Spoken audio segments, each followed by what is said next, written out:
of technology in this saw. It's called a saw stop. What happens is this thing is connected to a computer chip. Watch that blade, watch that light right there. As soon as I touch it, it comes on. What happens is, in the blink of an eye, when you touch this saw blade, if your finger got into it, it would send a signal. There's current running through here. So every time you touch that, it drops the current. This computer chip will set off the minute you touch this. It will shoot up into this blade and drop it down in the table, and this thing will not even touch you. You won't even be bleeding. So it's very technical on this saw, but it's made to protect you, because this saw will get away from you. There's more injuries on this saw and a handheld circular saw than anything that we'll use. So with that being said, this is called a fence, and we're going to set this fence at the width of this pattern, and that says the front bottom brace, and I marked this one as the front bottom brace that we're cutting. We're going to run this through to set your blade depth. You always want it no more than 1/4 inch above. So that's a little above the thing, so I'm going to drop it down till it's about 1/4 inch. That way, even if your finger does get in there and the saw don't operate, it still won't cut your finger completely off. It'll cut it a little bit, but it won't cut it completely off. And I'm telling you all this just because of the safety reasons behind all this stuff, so you'll know.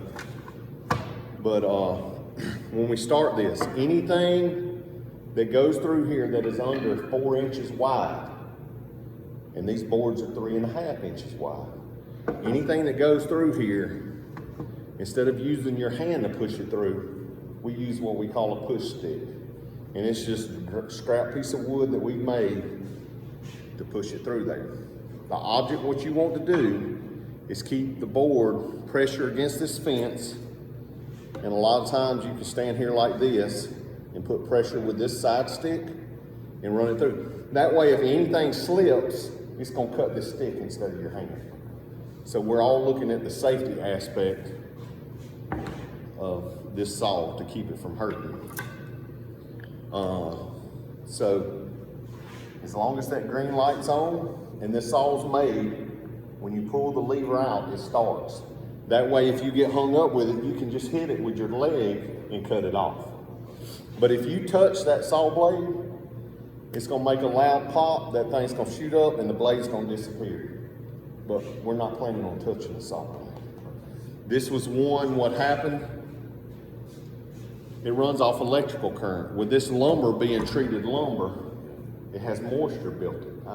They soak it in chemicals to make it where it lasts longer.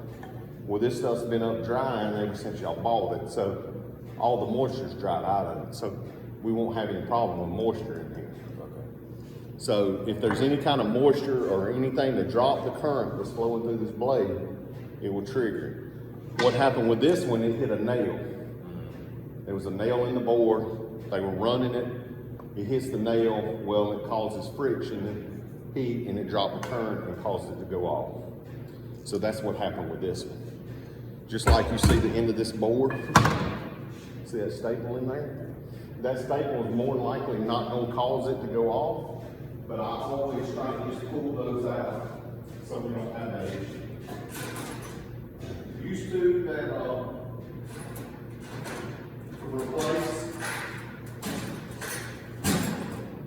replace all of this stuff, the saw blade.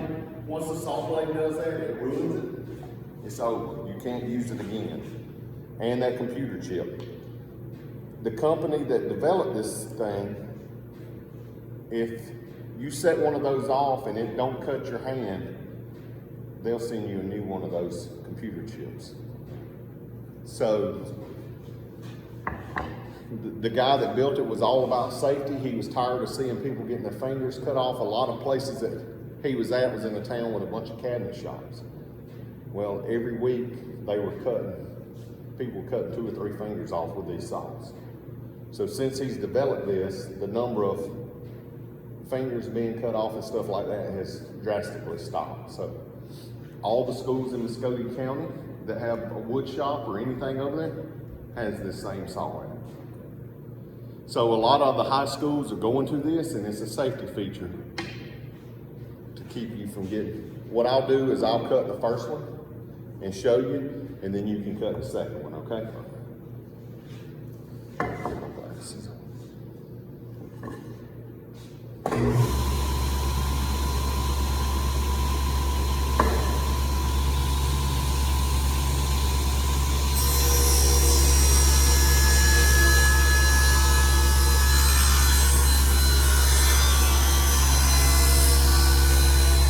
You don't want to stand directly behind this thing either when you're cutting.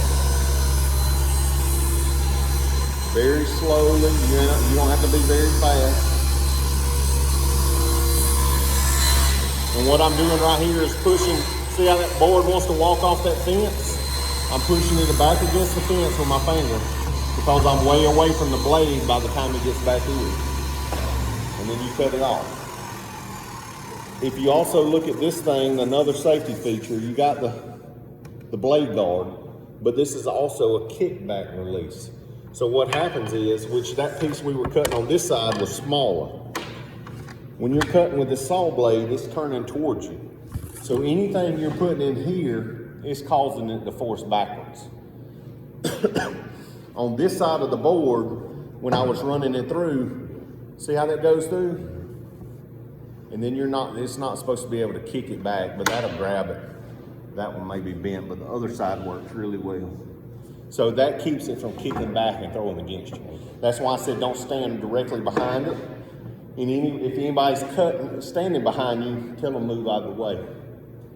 Because what that does is if that thing binds up, it's gonna shoot straight back out. So this one here, we gotta cut a little narrow. So what I do is pull the lever up on the fence, just bump it over till it touches the blade, lock it back down, and that's good to go. So what I'm gonna let you do is run this one through. Let me close this down.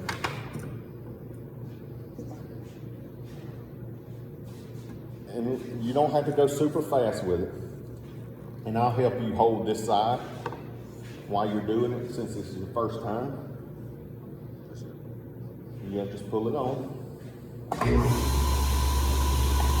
Turn that around. Yeah, there you go. Use that side of my hand with your hand onto it. Slowly push it through.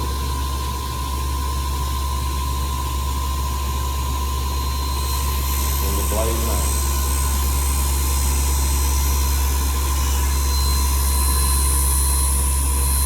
And what I'm trying to do is, like you'll see me move, I don't want pressure pushing this strap piece against that blade because it'll shoot it out of that way.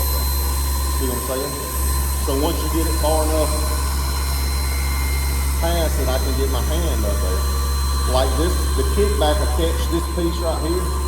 All right, push it. See how the kickback kicks up right here and catches it? All right, now push it. Hold it up a little higher and catch it on the edge of the board right there. And see, there you go.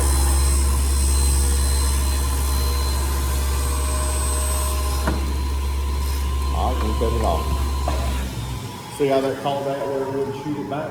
A lot of times when you're cutting, the scrap piece is the one that shoots back on. It's not the main big piece, it's that little piece right there, and that's the one that hurts you. So what you have to do is either lift that up, or you can push it back this way. It just won't go back that way. See how it stops it? And that's just a safety feature. So everything about this saw is completely, I call it foolproof. But they have demonstrations online that you can pull up, and they'll take a hot dog blender and put in here and use it as a finger and run them through on a piece of plywood, and you can see it happening. Even the guy that invented the saw took a video for like the Discovery Channel, and he stuck his finger into that moving blade. And it barely even hit the skin. You couldn't even see it, it didn't even bleed. So with that being said, we got several boards that we're gonna have to rip down and cut with this thing. So that's all the safety portions of this saw.